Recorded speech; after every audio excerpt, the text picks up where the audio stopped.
After forgiving her father and breaking the curse that haunted her family, Amara finally passes her WAC with the best result in her school.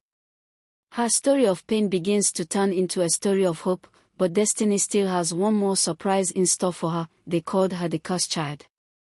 They said she would never become anything in life. They mocked her mother, they laughed at their tears.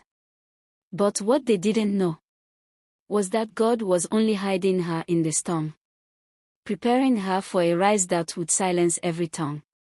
Broken heart from sleeping in an uncompleted building to standing before the world with her head lifted high.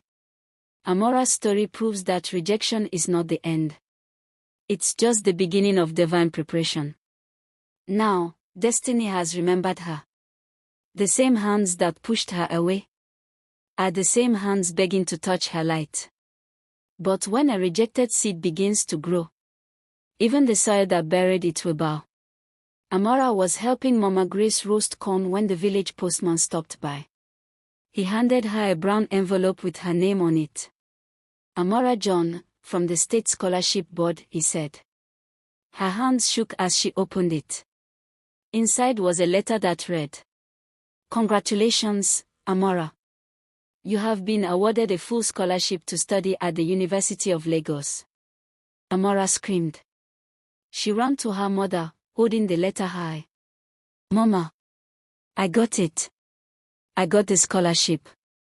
Mama Grace fell to her knees, tears rolling down her cheeks. God of the helpless. God who never sleeps. You did not forget my child. The whole neighborhood gathered to celebrate. For the first time in years, joy returned to Mama Grace's eyes. A week later, Amara packed her few belongings into a small box. Her father, Mr. John, stood beside her, holding an envelope. "Amara, this is for your journey," he said quietly. "It's not much, but it's from my heart." Amara smiled and took it. "Thank you, Papa. I'll make you proud." Mama Grace hugged her tightly, whispering, "Remember where you came from, my child. Don't let success change your heart." With those words, Amara boarded a bus to Lagos, her eyes full of tears, her heart full of hope. Lagos was everything she had never seen: tall buildings, busy streets, endless lights. But she didn't come to admire the city, she came to chase her dream. At the university, Amara studied day and night. She made new friends, but never forgot her mother's struggles.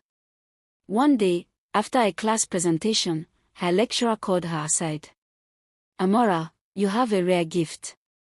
Your work speaks with honesty. Have you ever thought of studying abroad?" Amara laughed softly. "Sir, I barely made it here. I can't even dream that far." The lecturer smiled. "Never say never. Talent opens doors that money cannot."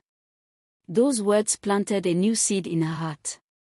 2 years later, an international NGO came to Amara's university to award scholarships for brilliant students from poor backgrounds. She applied quietly, without telling anyone. Weeks later, she got an email. "Congratulations, Amara John. You have been selected for a full scholarship to the University of Oxford, England." Amara froze. Her hands covered her mouth as tears rolled down. She ran outside, fell to her knees, and whispered, "Mama, we made it. We really made it."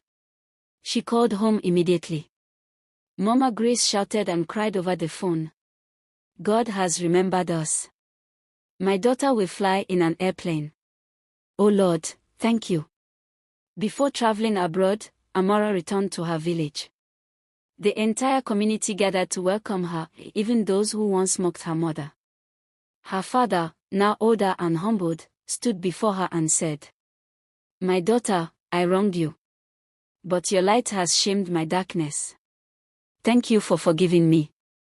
Amara hugged him tightly. "Papa, your forgiveness gave me wings." Even Auntie Ngozi, who had been bedridden, sent for her. "Amara, please forgive me," she whispered weakly. "My jealousy destroyed my peace."